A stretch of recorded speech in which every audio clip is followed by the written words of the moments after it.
Back to Hebrews. All right, now looking, Возвращаемся к евреям. we want to note these structural relationships. И мы хотим увидеть вот эти структурные взаимоотношения, How связи. do you know one section stops and the next section starts? Как вы знаете, что одна секция началась, одна секция закончилась, вторая началась? So if you look at chapter 1, verse 14, И когда вы смотрите на первую главу 14 стих, you have the mention of spirits and future salvation. вы видите упоминание, да, о служебных духах и будущем спасении. Then you have this for this reason in chapter 2. И, да? И потом во второй главе видите вот это посему. Посему. And then chapter 2, verse 5, you have angels and the future of the world. И во второй главе 5 стихе вы видите вот это «ибо», и потом вы видите ангелов и будущую вселенную. So verse 5 connects back to verse 14. То есть стих 5 связывает вторую главу 5 стих с 14 стихом 1 главы. He paused for a minute, now he's going to go back to a similar subject. То есть после 14 стиха автор на минуточку остановился, сделал 4 стиха предупреждения, и потом возвращается к теме. Понятно? But Но it's a different topic now. уже тема другая. So previously, he's talked about Jesus is superior to angels because he's God. И до этого автор говорил о том, что Иисус превосходнее ангелов, потому что Он Бог. He's still dealing with his superiority over angels, Все еще автор говорит о превосходстве Иисуса над ангелами, but now it's because he's a man. но теперь уже потому, что Иисус человек. And so we see now this quotation from Psalm 8. И мы видим здесь вот эту цитату из 8-го псалма. The rulership of the world was for a man, not an angel. Править миром должны были люди, а не ангелы. Все покорил под ноги. And so he is that man. И как раз таки Иисус и есть тот человек, который будет править. Now he's superior because of his death. И также он превосходит ангелов и в силу своей смерти. And so this paragraph can be related to the death of Christ. И этот абзац можно связать со смертью Христовой. And then we speak of his incarnation. И дальше мы говорим про его воплощение. And it results in verse 17 with another therefore. И заканчивается все в 18 стихе с еще одним посему. And he has sympathetic help. He's felt the same things we do. Да, и посему Иисус может оказать нам помощь и проявить к нам сострадание, потому что как сам Он претерпел, быв искушен, то может искушаемым помочь. 18 стих. Его помощь в наших искушениях. Now notice how in verse 17 we bring up this concept of high priest now. И посмотрите, как в 17 стихе вот впервые перед нами появляется концепция первосвященника. And that's going to be an important concept as he goes through the book. И в течение всей книги эта концепция будет весьма важна. And so as you were reading through the book, you might highlight high priest. И когда вы читаете всю книгу целиком, вы можете где-то себе подчеркнуть That's упоминание слова первосвященник. That's repeated all the way through the Это book. повторяется всю книгу. So with that, the subject changes. И вот после этого тема опять меняется. Now notice in chapter 3, verse 1, how we can identify a change. И обратите внимание, как вот в 3 главе 1 стихе мы можем увидеть эту перемену темы. We have a conjunction, therefore. Мы видим союз «и так». Now notice he addresses the audience again. Holy brethren. И обратите внимание, снова автор обращается к аудитории напрямую. «Итак, братья святые». Why does he need to do that? Зачем ему это делать? The audience hasn't changed. Аудитория не поменялась, она та же. But this is a notation of a new section. Но вот это обращение к аудитории, это нам маркер, указание на новую секцию. Now notice what he's doing. He's going to load into that statement ideas he's going to talk about. И обратите внимание, он вот в это утверждение, автор, уже сейчас вкладывать будет идеи, о которых дальше будет говорить. So when he says holy brethren, Когда он говорит «братья святые», he now describes them as partakers of the heavenly calling. он сейчас дальше их описывает как соучастников в небесном звании. Now all of this long introduction to the sentence helps you identify a new section.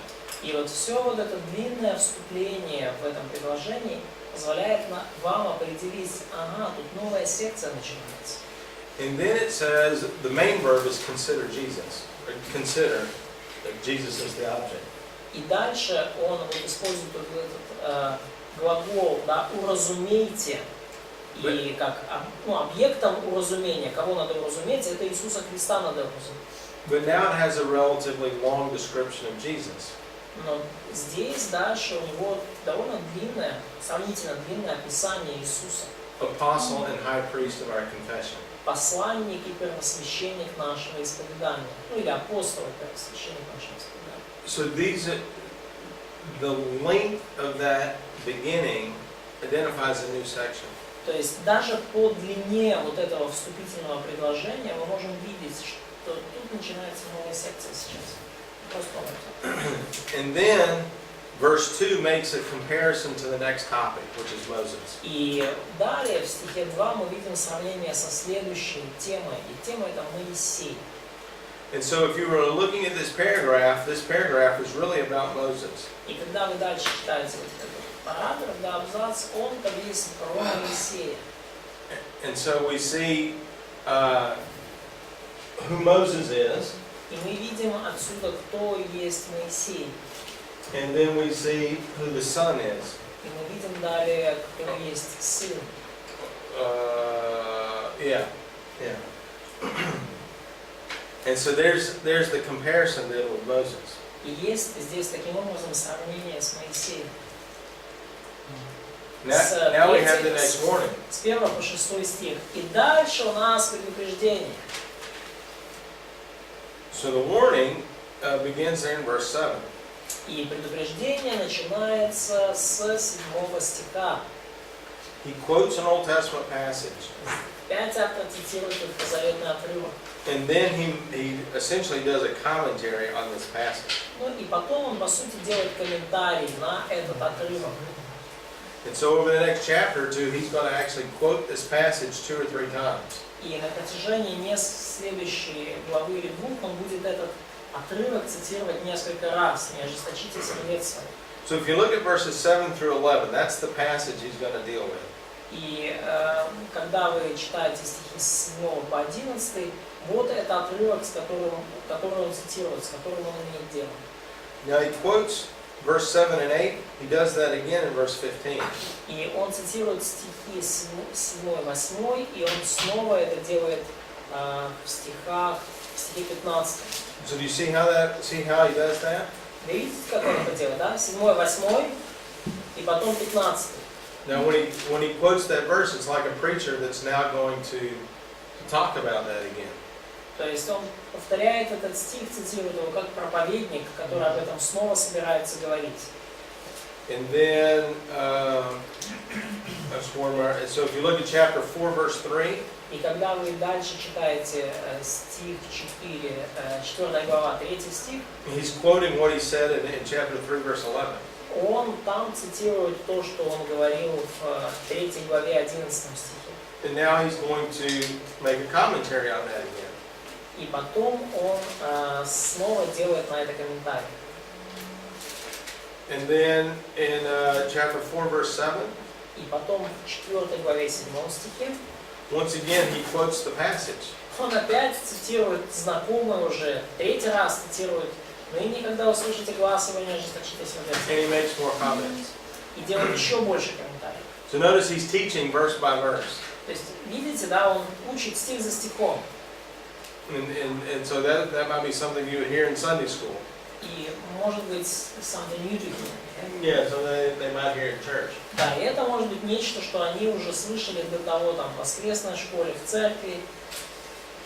So these would be things that would help you put a section together. И вот это будет то, что поможет вам объединить секции вместе. Notice that all those comments relate back to that quotation. Да, обратите внимание, что вот эти все комментарии к стиху, они относятся изначально вот к той, к первой цитате, первому упоминанию этого стиха. But there's going to be 3 paragraphs involved because he quotes it and then comments on it. Quotes it, comments on it. 3 абзаца, да, то есть он цитирует стих, комментирует, снова цитирует, снова комментирует. But all 3 of those comments relate back to that passage. Но все 3 эти комментария, они как-то связаны с тем самым первым изначальным отрывком. So this is part of your observation. Вот это вот часть вашего наблюдения. And these are various things to look for when you're reading a Bible book.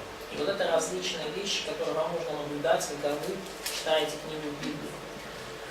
All right, so looking at our warning number 2 here. Хорошо, давайте посмотрим на предупреждение номер 2 здесь. Now, this warning is related to this Old Testament quotation.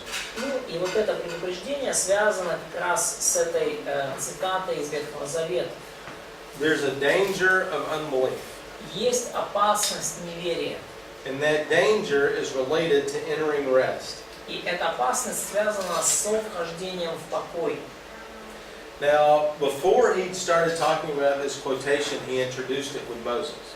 И перед тем, как начать вот эту цитату, он им напоминает про Моисея. Now, this quotation, let's see where this comes from. И вот эта цитата, давайте посмотрим, откуда она к нам пришла. Again, what you want to do is you want to look up all your Old Testament quotations as you read through. И опять же, когда вы изучаете книгу, вам нужно прочитать все вот эти ветхозаветные цитаты и изначальные отрывки, откуда она пришла. And so this is from Psalm 95. И эта цитата из Псалма 94. Now this psalm is about the wilderness generation. И этот псалм, он посвящен поколению исхода. Let me say it again. This is the Exodus generation who were in the wilderness. То есть я давайте уточню, это поколение исхода, которое было в пустыне. And you see that in verse 8. И вы это видите в стихе 8, 94-й Псалом, 8 стих. Now we've talked about this before in our theological observations. Is this generation believers or not? И мы говорили уже об этом, когда обсуждали богословское наблюдение. Эти люди верующие или нет? They believers. So that's our initial idea. Которые ожесточились. То есть это наша изначальная идея. Believers who harden their hearts. That's right. Совершенно верно. Не верно. Это верующие, которые ожесточились. That's right. Now look at verse 12, and do we have an observation that confirms what we were thinking? 12 of Hebrews. Hebrews 3:12. Ну давайте посмотрим 3 главу Евреям, снова 12 стих, и посмотрим, есть ли у нас какое-то подтверждение того, что мы вот предположили, согласно того, верующие они или нет. 3 глава, 12 стих. «Смотрите, братья, чтобы не было в ком из вас сердца лукавого и неверного, дабы вам не отступить от Бога живого». So notice his application of this is directed to believers, brethren. Обратите внимание, что его применение здесь, оно относится к верующим, называют их братья. And believers can be evil and have unbelieving hearts and fall away from the living God. И понимаете, верующие тоже могут быть злы, иметь сердца, как у неверующих, и отпадать от Бога живого. А отпадать подразумевается общение, да? So, turn away, it means a losing of fellowship. Да. Well, let me improve on that a little bit. Давай я немножко еще к этому добавлю. Look at verse 14. Посмотри на стих 14, 14. Yeah? What is he saying in chapter 3, verse 14? Что говорится в 3 главе 14 стихе? What is the danger Что уже совершилось. that's involved? Какова опасность, да, если есть. Ибо мы сделались причастниками Христу, если только начатую жизнь твердо сохраним до конца. Какая опасность здесь? There's a key phrase there. Ключевая фраза там есть. Сохранить до конца. to hold firmly to the end the confidence we had at first. That's right. And what's the danger if you don't? И в чем опасность, если вы не сохраните начатую жизнь твердо до конца? А? We would lose what we share in Christ. Very good. That's the key. Partakers of Christ. То есть это ключевая фраза здесь. Причастники Христу. Now, in your study of this book, you would want to take that phrase, partaker, and understand what a partaker is, whatever this word В is. вашем изучении книги вам нужно взять эту фразу «причастник» и понять, что же она значит, что значит быть причастником. And I believe that's metapoi in Greek. Это метапоэ в греческом. Right here. Metapoi. Да, метапоэ. Metaphor. Now this phrase is related to inheritance. И эта фраза, да, это слово связано с наследием, с наследством. It's sharing the reign of Christ. То есть быть причастником — это разделять с Христом царствование, царствовать с Ним. So we want to be somewhat specific and not talk about, it's not necessarily fellowship. То есть нам нужно быть очень более конкретными. Совсем не обязательно речь об общении. It's again related to the world that is to come. Опять же, это связано с миром, который грядет. The world that is to come is Christ's rule. И мир, который грядет, это мир, где Христос будет править. And again we have a phrase that is related to that rule. И опять же, у нас есть фраза, которая связана с этим будущим правлением. Now what he's talking about is he goes through here. Let me read this passage here in a second.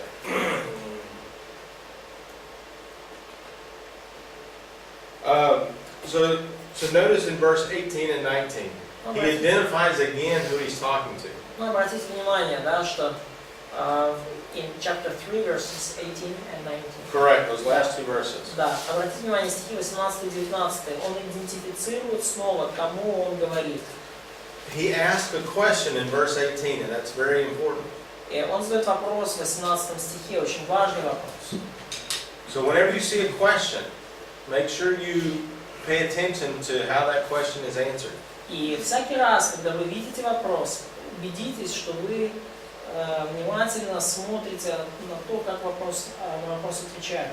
So he asks you the question, who is he talking to about not entering rest? И он спрашивает вас, да, о ком же Бог говорил, да, клялся, что не войдут в покой его. And he answers the question for you. И он сам отвечает вам на этот вопрос. He says in verse 18, these are disobedient believers. И он в 18 стихе говорит против непокорных, называется непокорных верующих. We know they're believers because of Passover.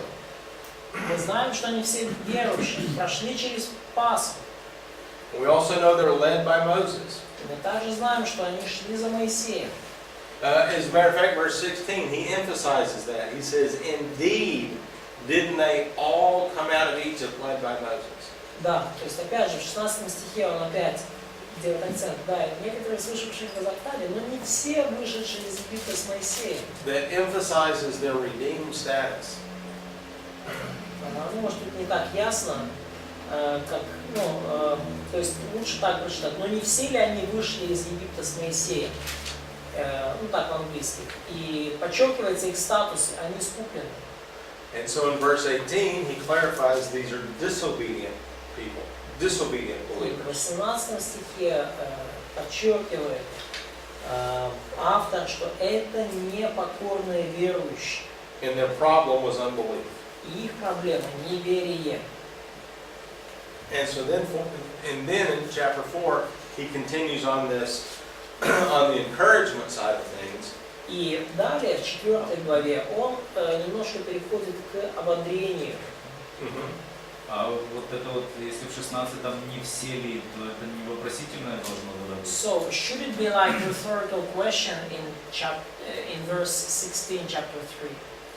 I'm sorry, what does it mean? Is it that in NIV it's like rhetorical question? Were they not all those Moses led out of Egypt? Is it a rhetorical question? Correct. And the answer would be yes. Да, это риторический вопрос там по сути, да, и ответ на который подразумевается да. Но не все ли они вышли из Египта с Моисеем? And that's his point. These are those that were saved from Egypt. То есть идея в том, что это все те, кто были спасены в Египте. So, to summarize chapter 3 now. И чтобы суммировать теперь 3 главу, I'm sorry, this is chapter 4. This is the next section. прошу прощения, 4 главу, мы уже в другой секции. So in these first 10 verses, there's a promise of rest. И в этих первых 10 стихах 4 главы есть обетование о покое. Now that's another term you would want to research when you studied a book like this. What does rest mean? И это еще один термин, который вам стоит изучить, если вы хотите изучать подобную книгу. Что такое покой? Что это значит? And one of the first places you would go to rest would be the first time rest is used. И одно из первых мест, когда вы, куда вы идете, чтобы узнать, что такое покой, это первое место, где покой вообще упомянут. Does anybody know when the first time rest was used in the Bible? И вы знаете, да, где в первый раз упомянуто слово покой? In the book of Genesis. And when was that? Где? Chapter 2, verse 1 through 3. Seventh day. 7-й день, да, глава 2, chapter 2, verses 1. 1 through 3, yeah? Да. So, let me ask this question. Why did God rest? Ну и давайте я задам вам вопрос. Зачем Богу отдыхать? He finished the job. Когда работы нет. When there is no work, you rest. All right, so, Пример для нас. It's an example for us also. very good. So, if we're talking about rest, Когда мы говорим о покое, what does that imply?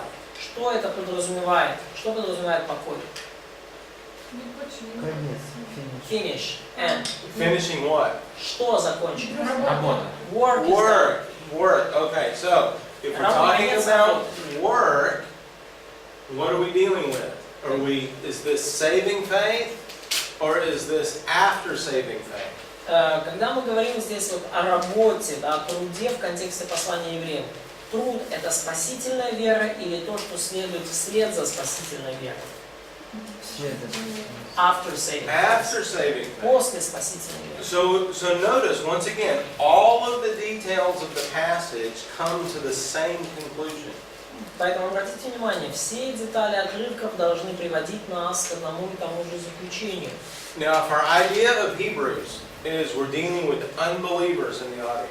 И если, вот, например, мы предположим, что в послании к евреям аудитория – это неверующие люди, And we're warning unbelievers that they're not going to be saved, not have eternal salvation. что мы предупреждаем через эту книгу неверующих, что они могут потерять вечное спасение или не иметь его вообще. But we have concepts of rest that happen after your work is finished. То если у нас здесь концепция, нормальная концепция покоя, при том, что покой это нечто, что происходит после окончания труда. Does that match other parts of the Bible? Связано ли это с другими частями Библии? Понятен вопрос или нет? It doesn't match. You can't work for eternal salvation. То есть, let me explain that one more time. У вас есть работа, и у вас есть покой. Они идут одно за другим. Выходные. Да? То есть мы подразумеваем, да, что есть как бы часть спасительная вера, есть что-то, что идет после спасительной веры, и есть покой. Да? Если мы считаем, что, то есть это если здесь оно к верующим, если оно к неверующим, да, и если эти отрывки о неверующих, то получается, что спасительная вера, то есть покой происходит после спасительной веры. Понятно? Что и получается тогда, что спасительная вера является работой. When Paul talks about salvation, it's faith alone. И когда, вот это то, вот, о чем мы говорили с вами, когда Павел говорит о спасении, это спасение одной лишь веры, да? When James talks to believers, it's faith plus works. И это, он говорит о спасении в этой фазе. Когда Иаков говорит о спасении, у него спасение это вера плюс дела, да? Now notice, rest implies work. Но обратите внимание, в принципе, концепция покоя подразумевает предыдущий труд. То есть вот в чем. Перед покоем должен быть труд. Now in chapter 3, verse 19, the danger is no faith, И unbelief. в 3 главе 19 стихе, да, опасность указана, неверие. Да?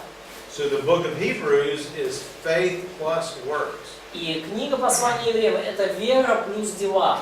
Да? Она говорит о вере плюс дело. Now look at verse 9. Let's do some observation here. Давайте сделаем некоторые наблюдения. Посмотрим на стих 9. Who is the rest for? Для кого покой? Кого? Народ Божий. For the People of God. So people of God, again, that's a term for believers. То есть это термин для верующих. Народ Божий. Now verse 10 makes the comparison with Genesis, like we just talked about. Стих 10 проводит сравнение с книгой Бытие, как только что мы с вами When сказали. does rest happen? Когда случается покой? After work is done. After all the work is complete. После того, как труд завершен. Now Ephesians 2, 8 through 10. Why were we saved by faith? И Ефесянам 2 глава, 8, 9, 10 стих. Зачем мы спасены ее? Это мы делаем. For good works. For good works that were prepared by God. На добрые дела, которые Бог предназначил нам исполнять. So when does our rest happen? Когда случается таким образом наш покой? После добрых дел, да? After we do the good works That's intended right. for us. That's right. After our lifetime. После того, как наша жизнь закончится, Our lifetime will be over. когда наша жизнь закончится, Again, what does that point to? What did we just read in chapter 2? What was the concept that we're talking about? What is this about? и опять же, о чем это речь? О чем мы читали во главе 2? About tense, you mean? We're talking about the world to come. Мы говорим о будущем мире, да, во 2 главе, в 6 стихе читали, о грядущем мире, будущей вселенной. So your rest is in the kingdom. Ваш покой в царстве – that's when your work is complete. это тогда, когда ваш труд завершен. So again, all of the observations we're making fit together. И опять же, все наблюдения, которые мы делаем, мы видим, что они сходятся вместе. Recognize Hebrews is one of the hardest books to understand. И поймите, что книга послания к евреям одна из наиболее трудных для понимания.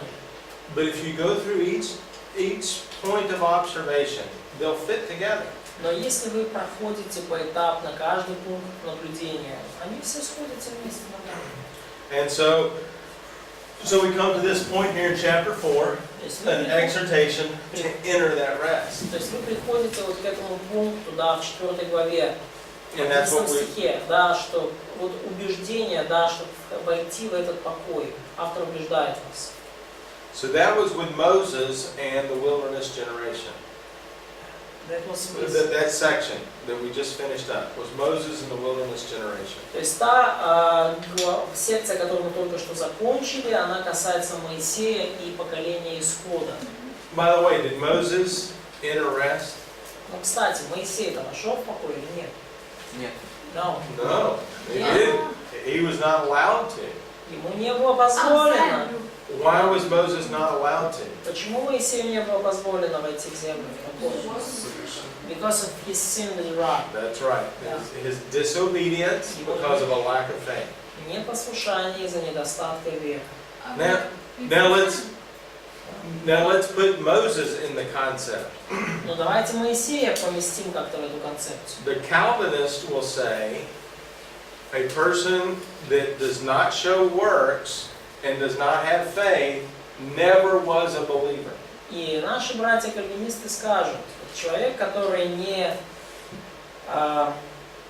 демонстрирует веры и дел в своей жизни, просто никогда не был верующим. If he doesn't endure all the way to the end, he never was a Christian. Если человек не прошел весь путь до конца христианской жизни, он никогда и не был христианином. Does that fit with Moses? То есть сходится ли это с Моисеем? You're going to have a real hard argument to say Moses was never saved. Вам придется с большим трудом доказывать, что Моисей не был способен человек. Now the Armenian view says, oh, all of these people are believers. Ну, армянские наши братья скажут, что да, все эти ребята верующие. But if you don't endure to the end and you have unbelief later, you'll lose your salvation. Но если ты не претерпеваешь до конца, и если в твоей жизни есть вот такие дела, как дела неверующего, грехи, то ты потерял спасение на самом деле. Now is the Armenian going to argue that Moses lost his salvation? Но из Армении, The Armenian position. да, то есть и что получается? Согласно позиции наших братьев армян, Моисей потерял свое спасение. That's a real hard argument to make. Но попробуйте и это доказать. Это тоже очень. I think what is better to say is Moses was a believer.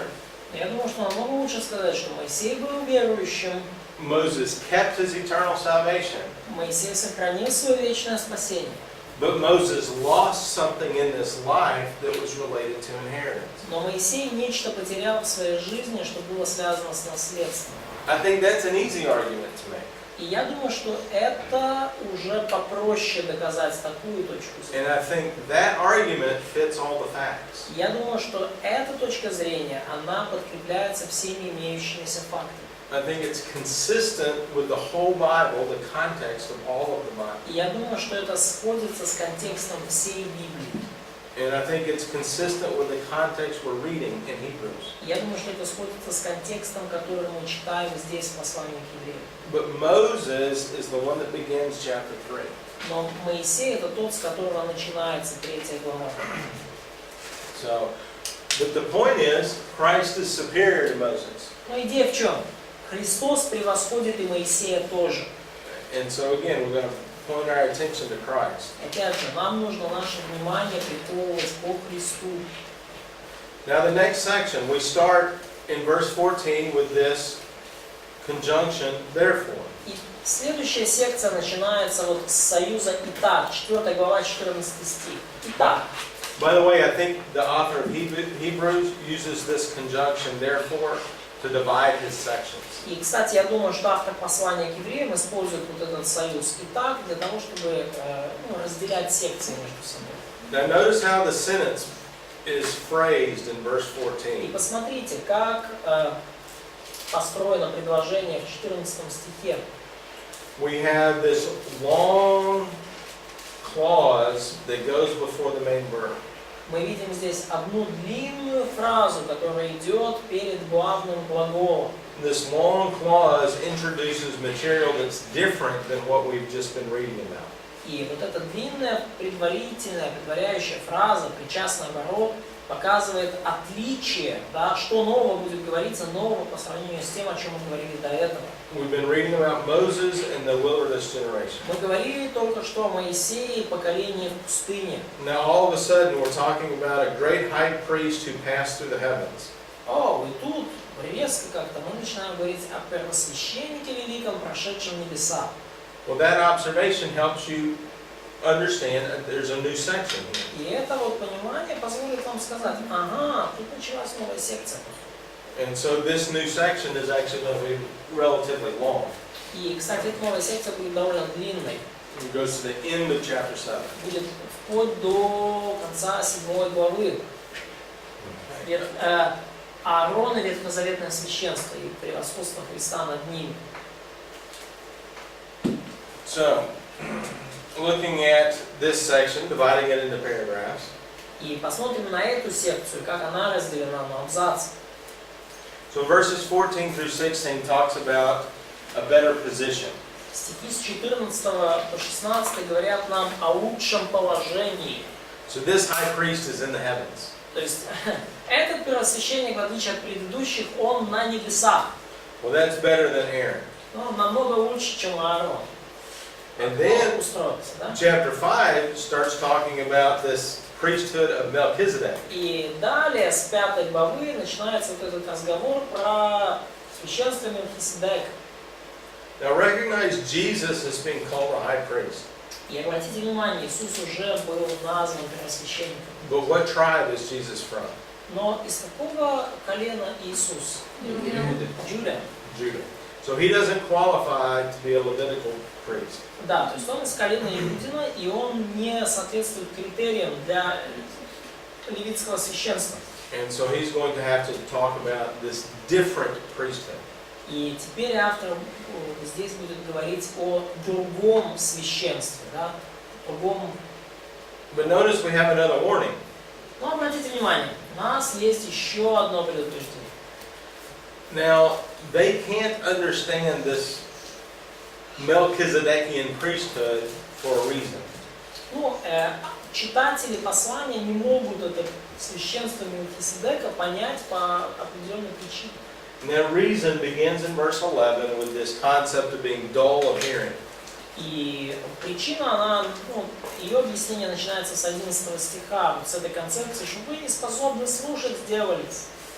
Now notice, who is he talking to based on the data of the text? И обратите внимание, кому автор говорит, основываясь на материале текста. Verse 12 begins, Стих 12 начинается. you ought to be teachers. Вам, судя по времени, надлежало бы быть учителями. Does the author of Hebrews think unbelievers should be teachers? То есть думает ли автор послания к евреям, что неверующие могут быть учителями? No, they're believers. Нет, они верующие. And then he makes this analogy of, particularly verse 14, maturity. И дальше он делает вот эту вот аналогию, особенно в 14 стихе, аналогию со зрелостью, совершенством. So this is a metaphor. То есть это метафора. So we want to identify figurative language. То есть мы здесь сразу хотим определить образный язык. The metaphor is related to a human body growing. Метафора связана с растущим человеческим телом. And after so many years of being a human being, you should be mature. И после многих лет бытия человеком вы должны как бы стать взрослым. And his relationship here is after so many years of being a believer, you should be teaching people. И его взаимосвязь, которую проводит автор здесь, слушайте, за столько времени, что вы верующие, вы уже должны были учить людей. Again, this is consistent with what we're saying about the book. И опять же, это сходится с тем, что мы уже говорили по поводу этой книги. And so in chapter 6, he's warning believers. И в главе 6 он делает предупреждение для верующих. But he's warning immature believers. Но он предупреждает незрелых верующих. Now just glance through verses 1 and 2 and look, oh wait a second. So verses 1 and 2 are all the things they've been taught. И смотрите, в 6 главе, любимой многими, 1-2 стих, это те вещи, которым они уже были научены.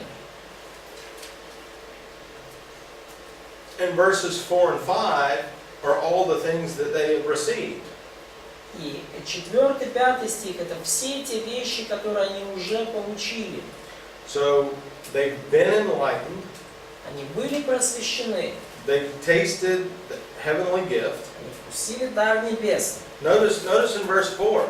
They're 4 sharing with the Holy Spirit. Они сделались причастниками Духа Святого. Can any of those things be said of an unbeliever? Можно ли хоть что-то из этого сказать про неверующего человека? No, of course not. So we're dealing with believers. Мы имеем дело с верующими. So now we hit a very hard statement in verse 6. И дальше у нас в 6 стихе очень трудное такое утверждение. These same people have fallen away, and it's impossible to renew them again to repentance. Вот эти самые люди, они отпали. И невозможно их опять обновлять в покаянии. Now let's not stop there. Let's keep on reading. Давайте не будем здесь останавливаться, давайте читать дальше. Because verse 6 gives us a reason, and verse 7 gives us an analogy. Потому что 6 стих показывает нам причину, и 7 стих показывает нам аналогию. The reason Причина is they're crucifying the Son of God. Причина в том, их отпадения, что они распинают в себе Сына Божия. Now, who was it that crucified Jesus? Who crucified him? Кто распял Иисуса? Фарисеи. Pharisees. That's right. And why did they do that? И почему они это сделали? What led them to crucify him? Что привело к тому, что они его распяли? По какой причине Он они это сделали? обличал. ignorance. He convicted them. Мне не нравилось. Но это был план. They did not like that. А, их не верили? That was по очереди. That was predesigned by Did God. they accept him for their sins? Приняли ли они его как, за свои грехи? No, No. they crucified him to get rid of him. Они распяли его, чтобы от него избавиться. За богохульство. А? За богохульство. They Они хотели crucified как him Бога for, ребят, Blasphemy. сразу, for blasphemy, yes. Yeah, they rejected him. Они отвергли его.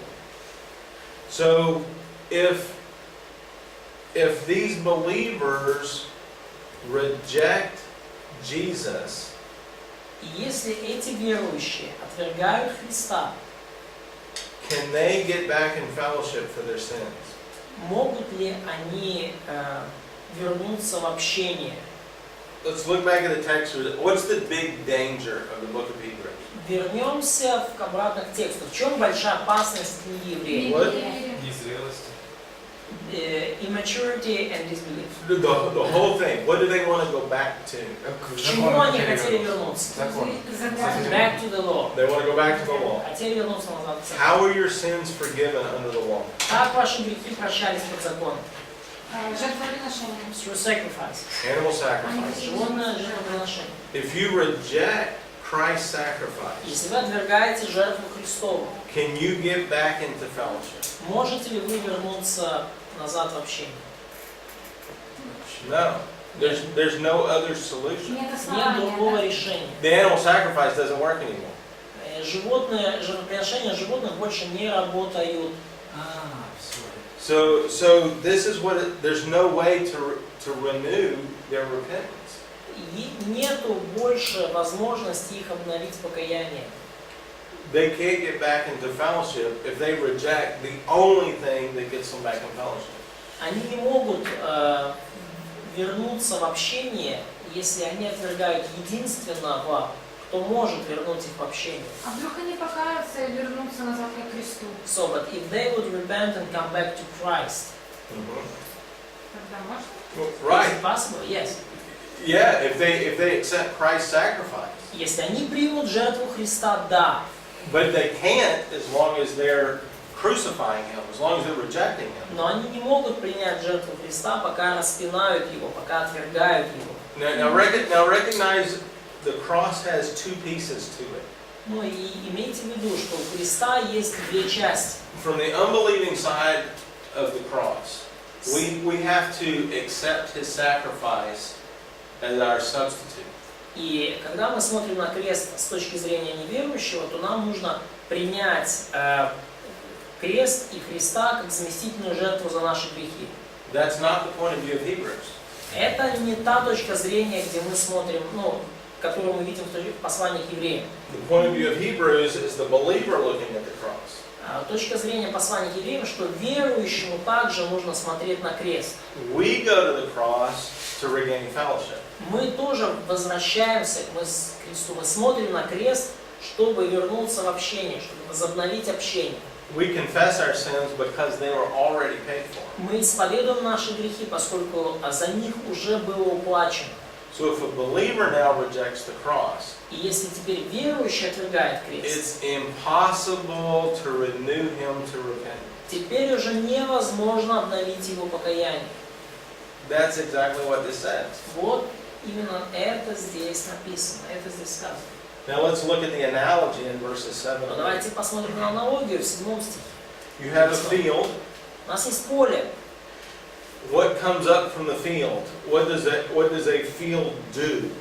Что произрастает на этом поле? Что, как кажется, они делают? A field produces produce. I guess in English we have the same word. In general. Yeah, in general, a field produces something. Да, то есть поле в целом, оно что-то производит, что-то на нем произрастает. Well, like verse 7, it brings forth vegetation. Produces a crop, yeah? Yeah, it produces a crop. Да, то есть, в поле земля, по идее, должна произвращать злак. So, возвращать какой-то полезный. so that refers to works. That's the analogy to works. И это аналогия с делами. Да? То есть So злак, плод, да, это хорошие дела. if the work is bad, И you burn it. если плод на поле приносится плохой, то его сжигают. Now let me ask the question about the field. Feelings. The field. Да, и давайте спросим, задам вам вопрос о поле. When a farmer burns the crop, does he still own the field? Когда фермер сжигает урожай, да, плохой урожай на поле, остается ли он владельцем этого поля? Yes.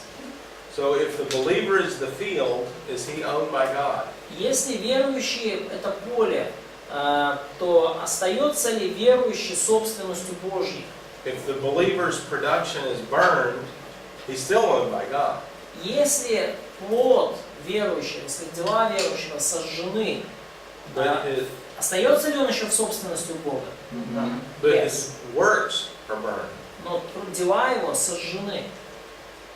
And so therefore are we consistent in our understanding of Hebrews still? И вот таким образом мы получаем постоянство в нашем понимании послания к евреям. So we can explain all of the observations. То есть мы можем разъяснить все наши наблюдения. We can be consistent in the context of the book. И при этом сделать это так, чтобы это согласовывалось с контекстом всей книги. And we're consistent in the context of the Bible. И при этом еще и согласовывалось с контекстом всей Библии. And so again, we want to think through our observations and try to connect them. И опять же, нам нужно продумывать все наши наблюдения и пытаться их связать. All right, so let's see. Maybe it's time. Yeah, time for a break. All right, that's a good stopping point. Is that